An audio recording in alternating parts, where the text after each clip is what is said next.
चलो चलो देखो यहाँ पे, चलो ध्यान से, आयनिक प्रोडक्ट ऑफ वाटर क्या होता है। तो सबसे पहले याद रखो, आपके पास जो प्योर वाटर होता है एकदम, जो पूरा प्योर है, उसको माना जाता है एकदम वो poor and very poor electrolyte होता है। यानी कि ये जो आपके पास प्योर वाटर है इज वेरी पुअर इलेक्ट्रोलाइट।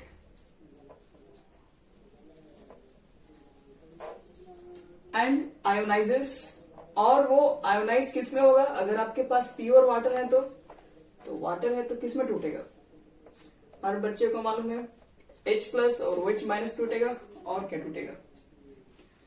या इसको ऐसे बोल सकते हो, वाटर प्लस वाटर, ये भी आयोनाइज होगा HO3+ में, या फिर आप इस तरह से H3O+ में और OH-। ये लिखो, जो भी लिखने का इच्छा करे, दोनों एक ही चीज है, कंफ्यूज मत होना। इसी को बोलते हैं क्या बच्चे लोग, आपके पास जो वाटर होता है उसको आपको आयोनाइज करने के लिए वो अपने आप ही सेल्फ आयोनाइज, हाँ बोलो, सॉरी H2 है। जो आपके पास बच्चे लोग वाटर होता है, ये वाटर, इसको हमें आयोनाइज नहीं करना, ये खुद से ही आयोनाइज होता है, क्योंकि इसके अंदर कोई चीजें मिक्स नहीं की। जैसे हम लोग HCl क्या होता है, HCl वाटर के अंदर डालते हैं तो H+ Cl- मिलता है, तो इसमें हमको कुछ मिक्स करने की जरूरत नहीं है। ये क्या होता है, वाटर ये सेल्फ आयोनाइज होते रहता है, ये खुद से ही H+ और OH- आयन में कन्वर्ट होते रहता है। लेकिन इसकी जो आयोनाइजेशन है वो बहुत ही कम होती है, लेकिन फिर भी है। कितना होगा आपको हम कैलकुलेट करके भी दिखाएंगे कैसे निकालते हैं। This ionization is called self ionization, क्योंकि वाटर मॉलिक्यूल खुद से ही आयोनाइज हो जा रही है, तो ये हमको क्या बोलेंगे, इसको हम बोलते हैं सेल्फ आयोनाइजेशन। अब हम क्या कर रहे हैं, इस पे अप्लाई कर रहे हैं लॉ ऑफ मास एक्शन, इसमें अप्लाई करो, इसमें जिसमें भी अप्लाई करना है कीजिए। तो applying law of mass action, देखो अगर आप लॉ ऑफ मास एक्शन अगर यहां अप्लाई करेंगे तो क्या लिखोगे, equilibrium constant K is equal to H+ OH- और नीचे क्या लिखोगे H2O। इस तरह से हम लोग फाइंड करते हैं। अब एक चीज समझो ध्यान से, यहाँ पे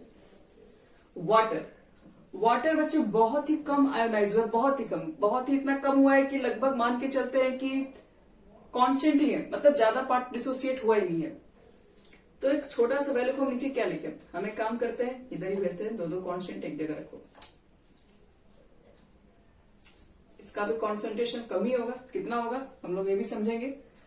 लेकिन ध्यान रखना यहाँ पर, ये आपके पास क्या है, कांस्टेंट है, और ये जो आपके पास है वाटर के कॉन्सेंट्रेशन है, ठीक है। यहां पर जो वाटर की कॉन्सेंट्रेशन है, तो आपको ये लगेगा कि जो आयोनाइज हुआ है उतना कम हुआ है कि आपको लगेगा ही नहीं कि यहाँ पर वाटर का अमाउंट भी कुछ कम हुआ है। मतलब जितना आप कॉन्सेंट्रेशन लेके चले थे फिल होगा क्या, उतना ही है, थोड़ा बहुत ही कम बेसी होगा, वो भी बहुत ही कम है वो। तो इसलिए इसके अमाउंट में, कॉन्सेंट्रेशन में कोई चेंजिंग ही नहीं आ रही रिएक्शंस के अंदर, तो हम लोग क्या बोलेंगे, कांस्टेंट जितना लिया अभी भी उतना ही है, कोई फर्क ही नहीं पड़ा। तो एक ही रिएक्शन में दो कांस्टेंट क्या लिखा जाए, इसलिए दोनों कांस्टेंट को एक जगह लेके मल्टीप्लाई कर दो, और इसको करोगे मल्टीप्लाई, तो मल्टीप्लाई करने के बाद ये जो आएगा इसको बोलते हैं KW। यहां तक पहले नोट करो, फिर ऊपर से मिटा रहे हैं।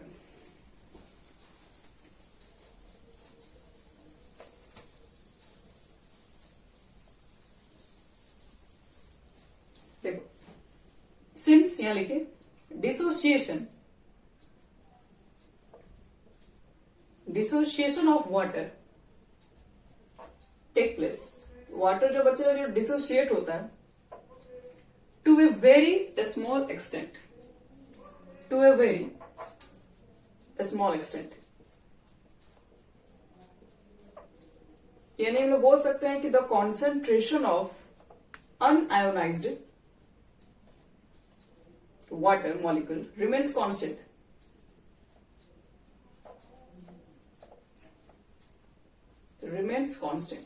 डिसोसिएशन बहुत कम है, इसका मतलब है कि जो अनआयोनाइज्ड जो वाटर मॉलिक्यूल्स है वो अभी भी क्या है, अभी भी उतना ही है, यानी कि कांस्टेंट बना हुआ है।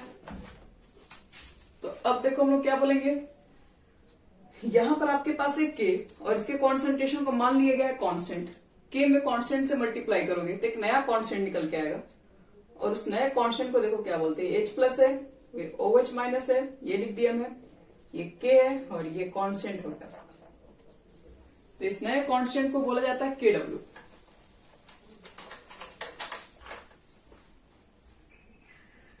वाटर मॉलिक्यूल रिमेन्स कांस्टेंट, तो इसी को बच्चे लोग बोलते हैं KW, H plus OH minus. लिखो where KW is called, sorry where KW is a constant and is called ionic product of water. Where KW is constant is called ionic product of water.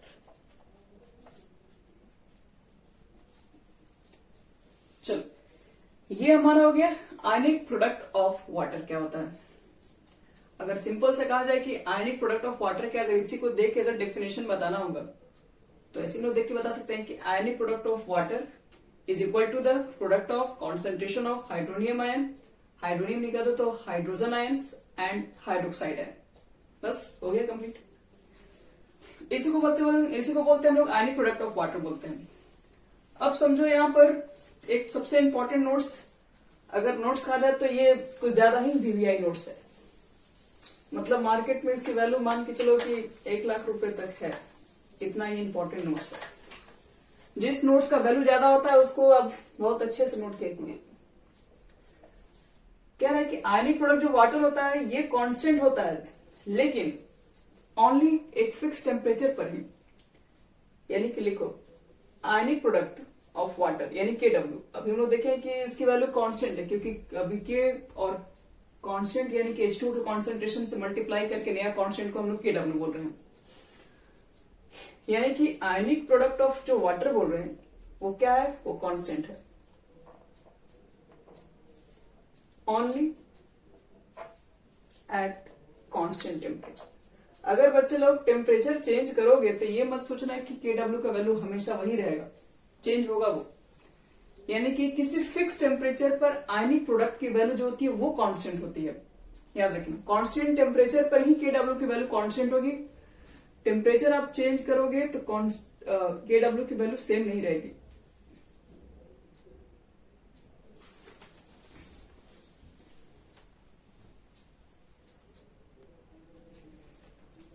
तो ionic product की value क्या होगी, constant किसी particular temperature. और एक temperature पे आप इसको याद रखना, क्योंकि वो टेम्परेचर बहुत फेमस है। जैसे स्टैंडर्ड कंडीशन में आपको क्या बताते, टेम्परेचर कितना लेके चलते हैं,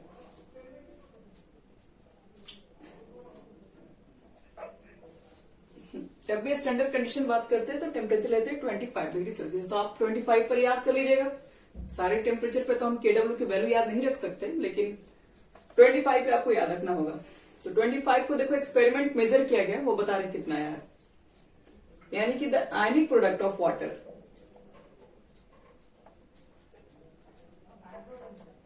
eight 25 degree Celsius is 1.00 10 to the power -14 होता है। ये KW की वैल्यू है।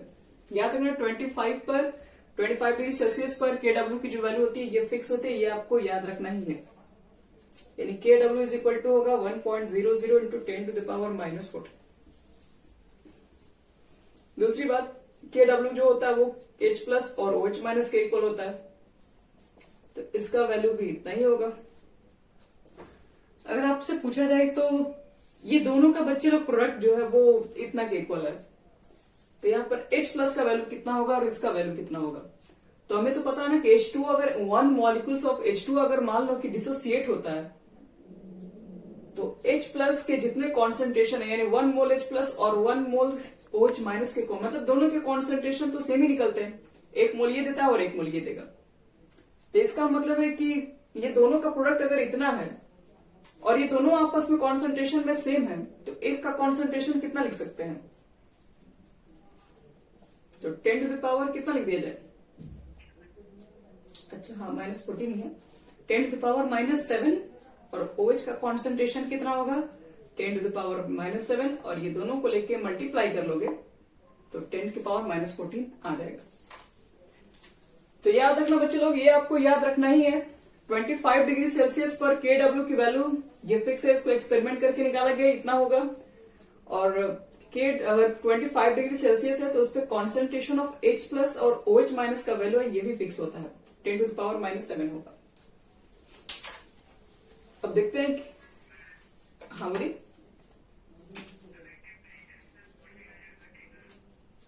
बढ़ता है, वो तुरंत वही बताने जा रहा है, इफेक्ट ऑफ टेम्परेचर। देखो बच्चे, constant only at constant temperature. क्या हो गया?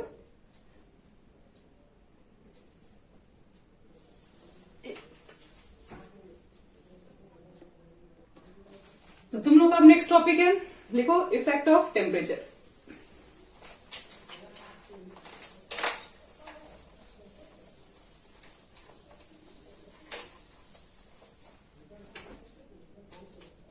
लिखो बच्चों, effect of temperature.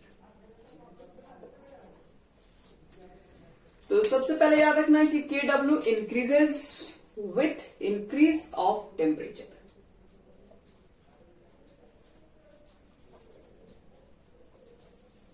KW increases with increase, क्या increase? तो increase of temperature। तो because, ऐसा क्यों? लिखो, because increasing या increase of temperature, degree of dissociation of water, increase of temperature, degree of dissociation of water also increases,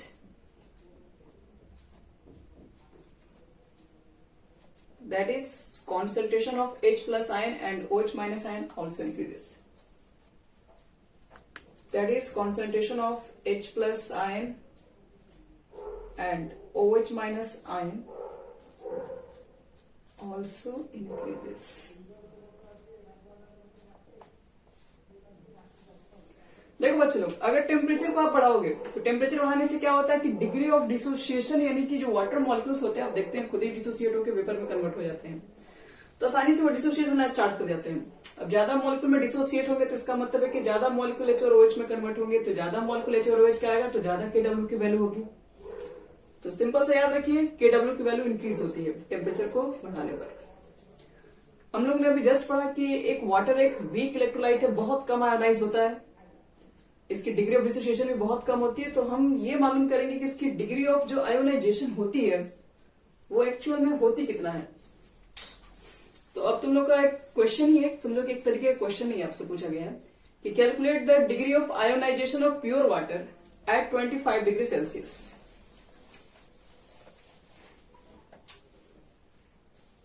calculate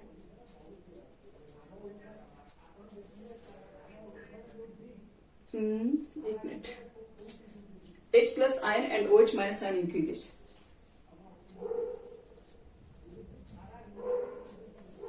लिखो बच्चे लोग, कैलकुलेट करना हमको है degree of ionization of pure water at 25 degree Celsius. आपको ये बताना है कि एक प्योर वाटर का डिग्री ऑफ आयोनाइजेशन कितना है, कम है, समझ में आ रहा है, लेकिन कितना कम है कितना है वो सब बताइए हमें। तो चलिए बता रहे हैं,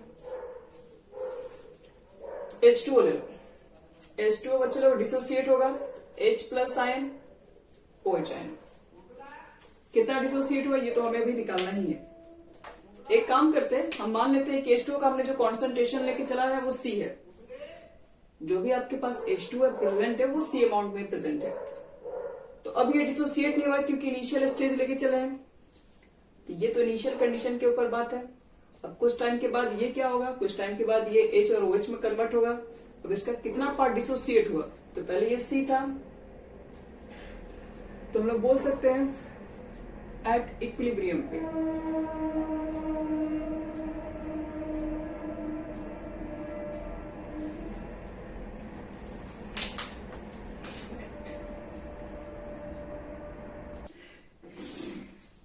देखो बच्चे लोग H2O का कॉन्सेंट्रेशन हम लिख दिए जितना जितना था इनिशियल पे। हाँ बोलो,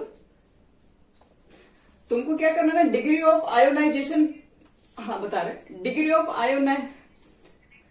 वो फिर से बता रहे हमको कैलकुलेट करना है degree of ionization of pure water. Pure water 25 degree Celsius पर कितना आयोनाइज होता है वो हमें बताइए। तो वो निकालने जा रहे हैं मैम। तो मान लीजिए कि मेरे पास प्योर वाटर है और वो आयोनाइज होगा तो H+ और OH- में आयोनाइज हो गया। वाटर कितना लेके चले थे कॉन्सेंट्रेशन, तो C लेके चले थे। अभी इनिशियल स्टेज था तो ये दोनों कभी फॉर्म ही नहीं होगा, आयोनाइज ही नहीं होगा। लेकिन इक्विलिब्रियम पर पहुंचते पहुंचते इसके कुछ पार्ट आयोनाइज हो जाएंगे H+ और OH- में। और कितना पार्ट आयोनाइज हुआ तो हम बोले कि अल्फा पार्ट डिसोसिएट हो गया। तो कितना H2 बचेगा, तो C में से C अल्फा निकालोगे तो C अल्फा इसको बनाओगे, फिर C अल्फा इसको भी बनाओगे, ये हो गया। अब आपको क्या करना है, 25 डिग्री सेल्सियस पर कैलकुलेट करना है कि डिग्री ऑफ आयोनाइजेशन कितना है प्योर वाटर का। ठीक है, तो पहले हम निकालते हैं यहाँ से KW। KW is equal to क्या होता है फॉर्मूला, H+ OH- लिख देना। अभी जस्ट बताएं, H+ का कॉन्सेंट्रेशन C अल्फा, OH- का भी C अल्फा, KW का तो 25 डिग्री सेल्सियस लेंगे तो बता देंगे कितना वैल्यू है, लेकिन अभी रुकते हैं और इसको इक्वेशन मान ले रहे हैं फर्स्ट। KW यानी कि आयनिक प्रोडक्ट ऑफ वाटर कितना हो जाएगा, C² अल्फा², और इसको फिलहाल इक्वेशन फर्स्ट माने। अब सारे वैल्यू को लेके चल रहे हैं 25 डिग्री सेल्सियस पर, किसको कितना कितना लिख सकते हैं, सारी चीजों को लिख के पुट करेंगे। और हमें क्या निकालना है, डिग्री ऑफ आयोनाइजेशन। बोले तो आपको अल्फा की वैल्यू फाइंड करनी है कितनी होगी। तो अल्फा की वैल्यू फाइंड करने के लिए KW की वैल्यू चाहिए, तो इसमें तो कोई टेंशन नहीं है। 25 पर KW की वैल्यू कितनी होती है हमें पता है, बस C चाहिए। C अगर निकल गया तो फिर हम अल्फा भी बता देंगे कितना होगा। अब देखो C की वैल्यू कैसे फाइंड करेंगे, उसी के ऊपर सारा बात होगा। ओके, यहां मिटा रहे। देखो बच्चे लोग, at 25 degree Celsius, 25 degree Celsius पर हम लोग पहुंच चुके हैं। तो KW की वैल्यू तो हमें पता ही है, 1.00 था, 10⁻⁻14 था, इसमें कोई शक नहीं है। लेकिन ये कॉन्सेंट्रेशन कितना है, तो आपके पास देखिए है तो वाटर, तो वाटर के लिए बात कर सकते हैं हम लोग, इसकी डेंसिटी फिक्स होती है। कितना है density of water,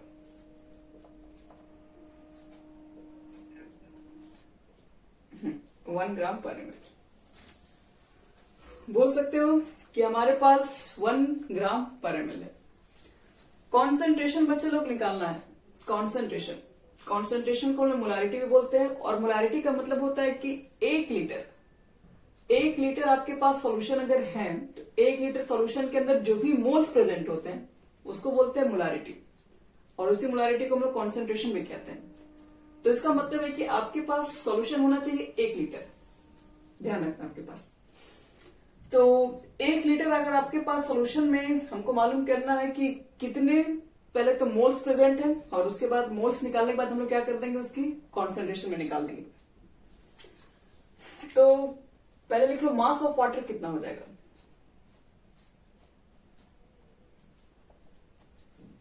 mass of water. तो डेंसिटी इज इक्वल टू होता है मास बटे में वॉल्यूम। तो मास निकालोगे तो डेंसिटी इंटू वॉल्यूम लिखना पड़ेगा, इतना होगा आपके पास। और ध्यान रहे डेंसिटी हमारे पास कितना है, 1 ग्राम पर ml है, यानी कि 1 ग्राम है, और 1 मिलीलीटर आपके पास है। और हमें रखना यहाँ पर वॉल्यूम है, वॉल्यूम पुट करोगे तभी जाके यहाँ पर निकलेगा। तो वॉल्यूम हम लोग किस में रख दें, तो ये आपके पास जो वॉल्यूम होगा हमको लेना है, उसको भी हमको मास ऑफ वाटर निकालना है। तो 1 ग्राम तो पर ml हो गया। अब इसको हम क्या करेंगे, लीटर में कन्वर्ट करे जाएंगे, क्योंकि हमको 1 लीटर सोल्यूशन के अंदर चाहिए सब कुछ कितना प्रेजेंट है। तो ml को अगर कन्वर्ट कर देंगे अगर हम लोग लीटर के अंदर, यानी कि अगर डेंसिटी देखा जाए तो 1 ग्राम बटे में 1 ml है, यानी कि 1 ml में 1 ग्राम प्रेजेंट है 1 ml के अंदर। तो इस तरह से हमें क्या चाहिए, 1 ml ही चाहिए हमको, 1000 ml में चाहिए। तो 1 ग्राम में 1 है तो 1000 में 1000 ग्राम प्रेजेंट होगा।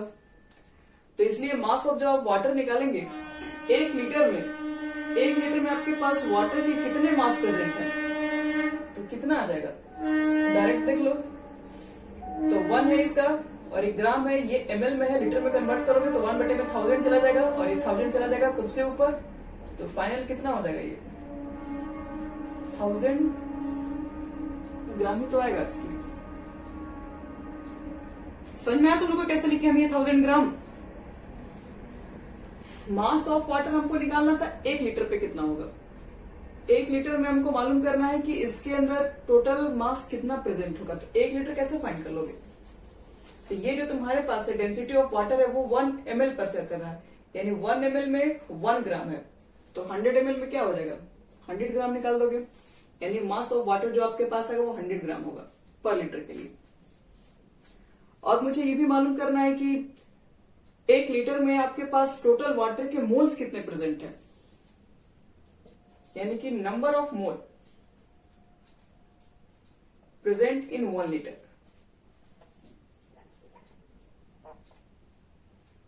One litre of solution. तो मोल्स निकालना है तो मास लिखोगे और आपके पास वाटर में, यानी कि जो 1 लीटर का जो आपके पास सॉल्यूशन है उसके अंदर वाटर का जो मास जो प्रेजेंट है वो 100 ग्राम है। ग्राम लिखने की जरूरत नहीं है। और डिवाइड करोगे इसके मोलर मास से, यानी 18, और डिवाइड करने के बाद जाएगा 55.5 मोल आ जाएगा यहाँ पे। यानी 1 लीटर के सॉल्यूशन में जो वाटर प्रेजेंट है वो आपके पास 55.5 मोल्स है। तो हमको निकालना है बच्चे लोग कॉन्सेंट्रेशन, जो कि होता है N/V। मोल्स आपके पास है 55.5, वॉल्यूम आपके पास है 1 लीटर, यानी फाइनली हो जाएगा 55.5 मोलारिटी, यानी मोल्स पर लीटर बोल सकते हो।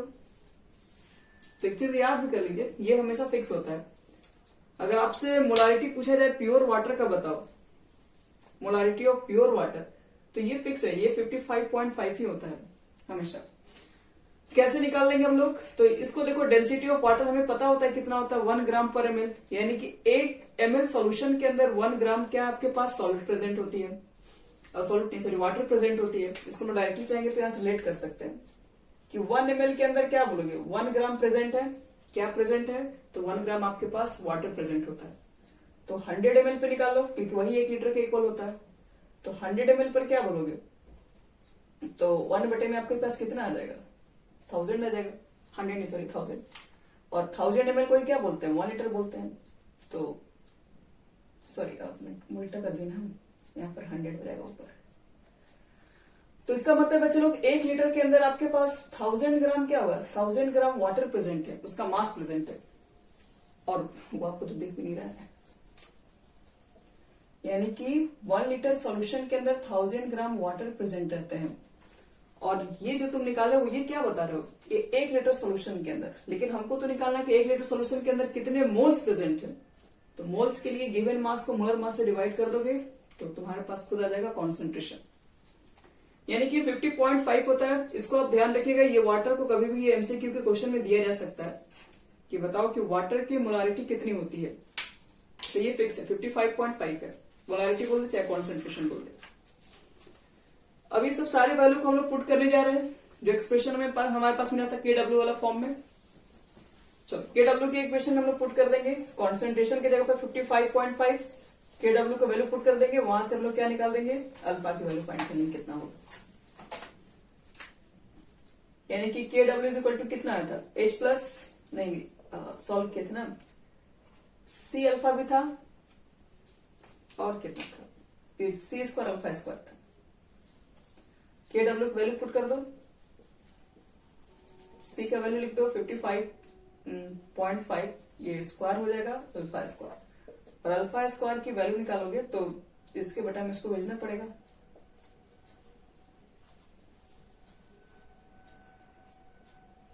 और अल्फा की वैल्यू फाइंड करोगे तो कितना हो जाएगा √1.00 इंटू 10 टू द पावर -14, 55.5 का स्क्वायर। रूट से बाहर निकालोगे तो 10 के पावर -14 के 10 के पावर -7 लिखोगे, 55.5 लिखोगे, और डिवाइड करने पर फाइनली तुम्हारे पास आएगा 1.8 इंटू 10 टू द पावर -9। तो खुद से देख लो अल्फा की वैल्यू कितनी है, 1 आती है तो बोलते हैं कि 100% डिसोसिएट कर गया। ये 1 नहीं आया है, ये 1.8 इंटू 10 टू द पावर -9 है। डिवाइड करोगे अगर कहीं इसको तो 0.0000 मतलब कम से कम 9 जीरो आपको तो रखना ही पड़ जाएगा उसमें। तो समझ लो खुद से कि प्योर वाटर जो होती है वो बहुत ही कम आयोनाइज होती है, बहुत कम। इसलिए आपको बताया था कि एक वीक इलेक्ट्रोलाइट अगर वाटर के साथ अगर केस में लोगे तो उसको इतना कम माना जाता है कि लगभग वो नेग्लिजिबल ही है। तो ये हमारा हो गया, कैलकुलेट कर लिया हम लोग हैं कि एक वीक नहीं, वाटर आपके पास अगर है तो वाटर का आयोनाइजेशन या डिग्री ऑफ आयोनाइजेशन कितना है, ये कंप्लीट हो गया। अब देखो हम लोग एक नया टॉपिक पढ़ने जा रहे हैं यहां से, इसको बोलते हैं पीएच ऑफ ए सॉल्यूशन। अब यही से आपका टॉपिक इंपॉर्टेंट है, इसमें जो जो वैल्यू बताया उसको ध्यान रखिएगा बस। अगर नहीं भी ध्यान है तो आपको कैलकुलेट करने का हम बता दिए कैसे कैसे कैलकुलेट भी करते हैं। लिखो बच्चे लोग, ready? Any product of water हमारा पूरा कंप्लीट हो गया। PH of a solution,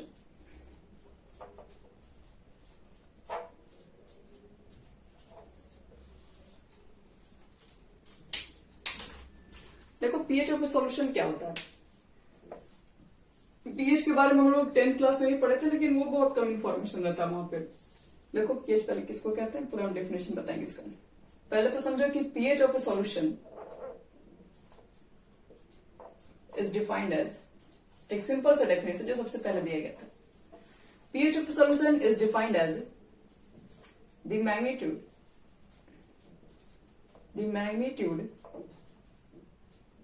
of the negative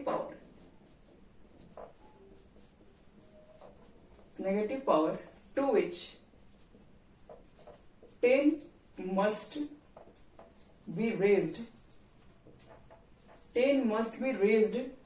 to express hydronium ion concentration.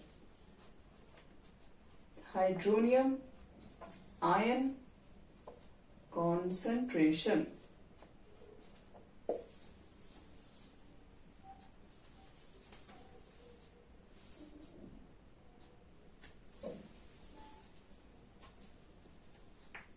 तो इसके कॉन्सेप्ट को बहुत अच्छे से समझना पड़ेगा पीएच को। तो क्या रहा है, pH of a solution is defined as the magnitude of negative power to which 10 must be raised to express the hydronium ion concentration. मतलब कुल मिला के अगर जोड़ जाड़ के बोला जाए तो देखो पहले ये इसको बोलते हैं हाइड्रोनियम आयन, सॉरी इसको बोलते हैं हाइड्रोजन आयन या फिर इसको हाइड्रोनियम आयन बोलो। दोनों का मीनिंग यहाँ पे सेम ही है।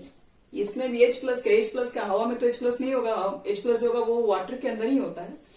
तो H+ बोलो, हाइड्रोनियम आयन बोलो, और इसको अगर हम लोग 10 टू द पावर अगर -x बोलते हैं, यानी कि अगर हाइड्रोनियम आयन के कॉन्सेंट्रेशन को सपोज करो, एक मिनट, इसके कॉन्सेंट्रेशन को आप मान लीजिए x, सपोज इसका कॉन्सेंट्रेशन क्या रहा, x रहा, और आपको करना क्या है, अगर पीएच निकालना है किसी भी सॉल्यूशन के लिए तो पीएच इज इक्वल टू क्या होता है, तो कहा जाता है कि 10, ठीक है, एक मिनट,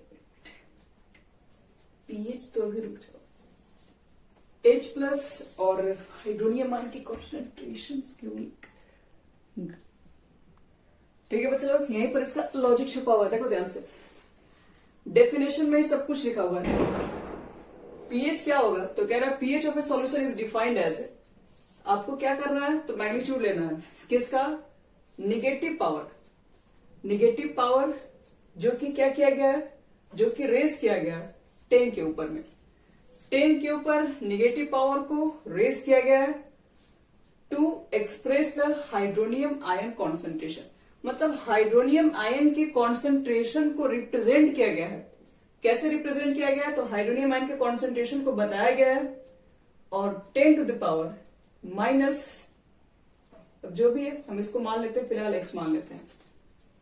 और याद रखना, आप जो pH निकालने के लिए बोल रहे हैं वो एक्चुअल में pH ही x है। फिर से देखो, थोड़ा सा कॉम्प्लिकेटेड हो गया, इसमें थोड़ा क्लियर करवा रहे हैं और अच्छे से। ये सॉल्यूशन को पढ़िए, इसको डेफिनेशन को पढ़ो, उसके बाद रिगार्डिंग इसको चेक करो। पीएच ऑफ सॉल्यूशन क्या है, तो pH of solution is defined किया गया। कैसे डिफाइन किया गया है, तो मैग्नीट्यूड लिया गया है किसका, तो नेगेटिव पावर। इसी को ध्यान से देखो, यही आपके पास नेगेटिव पावर है, जो 10 के ऊपर क्या किया गया, 10 के ऊपर रेस किया गया है टू एक्सप्रेस, ये किसको एक्सप्रेस कर रहा है, तो ये आपको एक्सप्रेस कर रहा है, ये जो वैल्यू है वो एक्सप्रेस कर रहा है हाइड्रोजन आयन या हाइड्रोनियम आयन के कॉन्सेंट्रेशन को। और पीएच आखिर है क्या, तो ये जो नेगेटिव पावर जो रेस किया गया इसी को ही हम लोग बोलते हैं, इसी के मैग्नीट्यूड को क्या बोलेंगे, पीएच बोलेंगे। मतलब जो पीएच है वो यही वाला वैल्यू रिप्रेजेंट कर रहा होगा। पीएच क्या होता है बच्चे लोग, तो पीएच आपके पास एक नंबर एक तरीके से है, तो इसको कैसे डिफाइन किया गया है, तो 10 के पावर जो नेगेटिव पावर होता है, 10 के ऊपर जो नेगेटिव पावर होगा उसी नेगेटिव पावर को यानी कि हम मैग्नीट्यूड ले लो, मतलब ये नेगेटिव से हमको मतलब नहीं है, या नेगेटिव है कि पॉजिटिव है, ये एक्स को सिर्फ रिप्रेजेंट कर रहे हैं, ये माइनस को मत समझिएगा। मैग्नीट्यूड लगा दिया इसलिए क्योंकि आपको जो भी चीज बता रहा है ये सिर्फ वैल्यू को, मैग्नीट्यूड का मतलब क्या होता है, आप सिर्फ नंबर पर फोकस कीजिए, प्लस माइनस में आपको फोकस नहीं करना, वो तो आपको प्लस माइनस बता रहा होता है, फिर इसके अकॉर्डिंग क्या पढ़ते हो। मैग्नीट्यूड का मतलब है जैसे किसी का वेट 5 kg है, तो केजी कोई मतलब नहीं, जो 5 है वो एक मैग्नीट्यूड हो जाता है। तो ये जो वैल्यू आपके पास है ये आपके वैल्यू होना चाहिए, मैग्नीट्यूड को रिप्रेजेंट करता है, उसी को हम लोग पीएच बोलते हैं। तो पीएच एक्चुअल में यही होता है एक्स। अब वो पीएच एक्स के इक्वल है, ठीक है, लेकिन वो एक्स का मान क्या हो सकता है, पीएच को हम लोग हमेशा एक्स लिखेंगे तो एक्स क्या है फिर, तो इसको डिफाइन करने के लिए देखो बता रहे हैं एक और एक्सप्रेशन आगे मिलेगा। तो सबसे पहले काम करो, इसी के अंदर H प्लस इसके इक्वल है, या ये बोल दो इसके इक्वल है, तो सिंस हम लिख दे रहे हैं H plus is equal to, जो भी आप लिखे यहां पर आप हाइड्रोनियम आयन भी लिख सकते हो, 10 to the power minus x है। और एक हम काम करते हैं क्या, दोनों तरफ लॉग ले रहे हैं, टेकिंग लॉग बोथ साइड।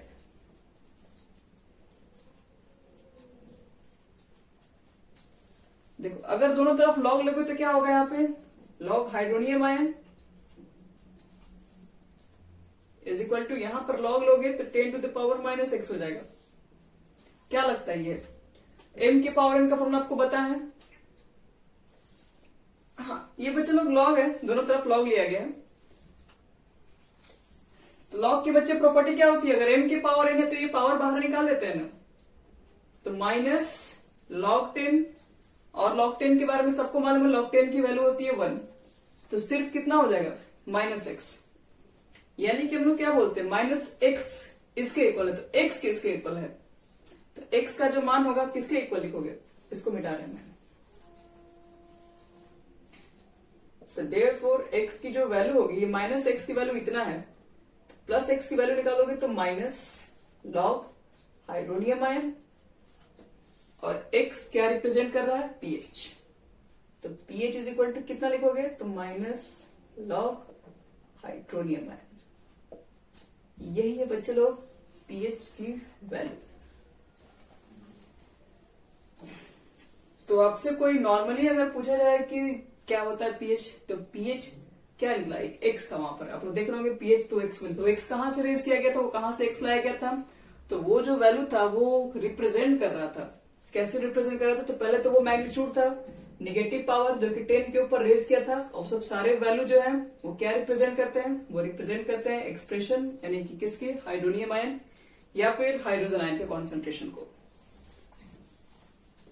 या इसको लोग ऐसे भी बोल सकते हैं, पीएच लिख दो, हाइड्रोनियम आयन लिखे आप H प्लस भी आयन में लिख सकते हो। और यही आप लोग पढ़ते हैं 10th क्लास के अंदर कि जो पीएच होता है वो इज इक्वल टू होता है माइनस लॉग हाइड्रोजन आयन या हाइड्रोनियम आयन के। तो इसको देखते हुए हम एक पीएच का एक नया डेफिनेशन लिखना चाहेंगे। क्या डेफिनेशन लिखना चाहोगे, तो देखो लिखो पीएच में भी डिफाइन, अगर ये डेफिनेशन थोड़ा हार्ड लग गया तो ये डेफिनेशन लिख देना, बट यही मेन डेफिनेशन इसका है। pH may be defined as the negative logarithm of hydronium ion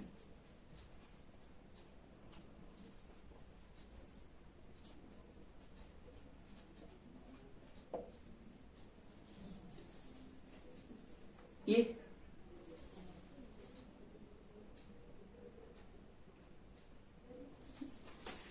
खुद से ज्वाइन हो जाएगी। तो दो डेफिनेशन हम लोग पीएच के बारे में पढ़ चुके हैं। अब अब देखो pH इज इक्वल टू हमने फाइनली लिखा कि माइनस लॉग H प्लस है। अगर माइनस लॉग को अगर आप प्लस में लिखना चाहते हैं तो ज्यादा कुछ नहीं, बस इसको बटे में रख दो।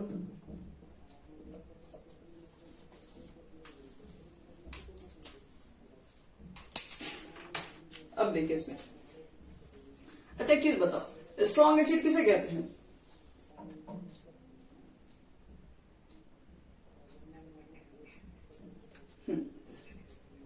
यानी जिसमें H प्लस का कॉन्सेंट्रेशन ज्यादा हो, बोल सकते हो। तो आप एक चीज बताइए, अगर H प्लस का कॉन्सेंट्रेशन ज्यादा होगा तो pH का वैल्यू क्या होगा, कम होगा कि ज्यादा होगा? तो इसका मतलब है कि बच्चे लोग इसकी वैल्यू बढ़ाओगे तो ये कम हो जाएगा, और इसकी वैल्यू बढ़ेगी तो स्ट्रॉन्ग एसिड होगी। तो स्ट्रॉन्ग एसिड के लिए pH की वैल्यू क्या होनी चाहिए?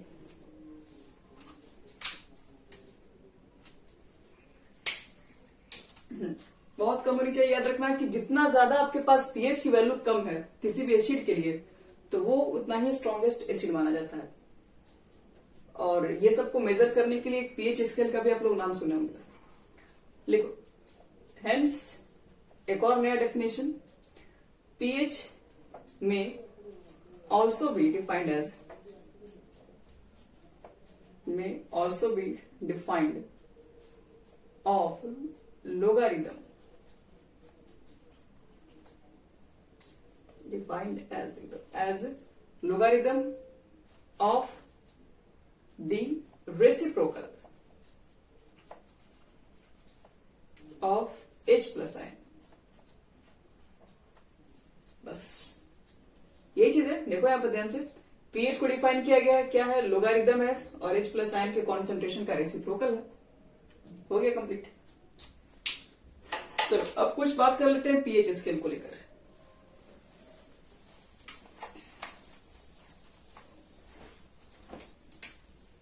pH स्केल की बात करेंगे। पहले थोड़ी सी एसिड और बेस,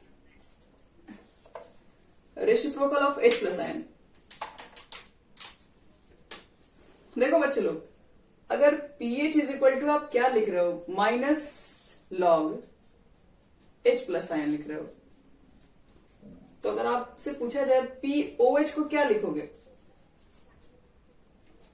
तो हम तो बोलेंगे, हम भी उसी तरीके से लिख देंगे जिस तरीके से H प्लस लिखे उस तरह से OH माइनस भी लिख देंगे, नो प्रॉब्लम। फिर अगर मुझे pKa लिखना है तो उसको भी हम लोग इसी तरीके से देख के लिख सकते हैं, minus log.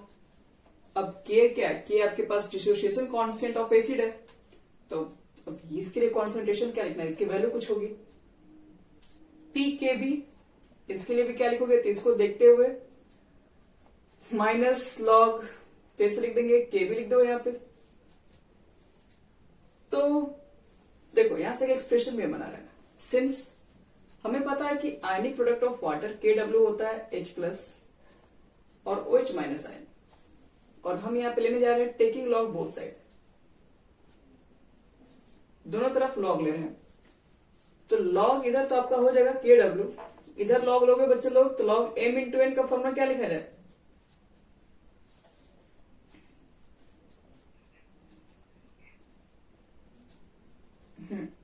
Log M plus log N। चलो अब क्या लगता है तुम लोग को, माइनस से मल्टीप्लाई जबरदस्ती कर दिया जाए, दोनों तरफ अपने मन से ही कर दे रहे हैं, तो on multiplying by negative sign both side लिख दो। तो minus log KW minus log H plus और माइनस लॉग OH माइनस। और थोड़ा चेक किया जाए, माइनस लॉग KW को क्या लिख सकते हैं, अगर माइनस लॉग K को P इसे बोल सकते हो ना, K of power of Ka, मतलब इसको कहते हैं क्लूडियम constant, dissociation constant of acid. तो इसी तरीके से हम लोग इसको भी तो बोलते हैं, पावर कर दो, किसके पावर में कर दो, KW डाल दो इसके ऊपर। माइनस लॉग H प्लस है तो इसको बोलते हैं pH, और इसको क्या बोलते हैं, यहां से देखो POH। तो हमारा एक नया फॉर्मूला भी हमारे पास आ गया, pH और POH जो होता है power of hydrogen ion, power of hydroxide ion is equal to the power of ionic product of water. ये चीजें अब एक चीज समझो यहाँ पे ध्यान से, अगर सपोज करो आपके पास टेम्परेचर आपने 25 डिग्री सेल्सियस ही रखा है, तो 25 डिग्री सेल्सियस पे KW की वैल्यू तो हमें पता है, 1 को छोड़ देंगे इतना ही आता है, 10⁻⁻14 ये हमें पता है। और pKW किसके इक्वल होता है, जिस तरीके से pH को हम लिखे थे -log हाइड्रोनियम आयन, तो pKW को क्या लिखोगे, तो -log KW तुम लिख ही सकते हो। KW की वैल्यू पुट कर दिए 25 पे कितनी होती है, कितना होगा, तो log लिखोगे, KW की जगह पर कितना लिखोगे 10⁻⁻14, और ये पावर क्या होगा बच्चे लोग, बाहर निकलेगा तो निगेटिव निगेटिव हो जाएगा पॉजिटिव, तो इसका मतलब है 14 और log 10, और log 10 की वैल्यू क्या हो जाएगी आपके पास 1, तो pKW की वैल्यू कितनी हो जाएगी 14। और एट 25 डिग्री सेल्सियस पर pH और pOH के बीच में अगर रिलेशन निकालना हो तो ध्यान रखिएगा, एट 25 डिग्री सेल्सियस पर pH और pOH इज इक्वल टू 14 होता है। इसकी वैल्यू को यहां पुट कर देंगे।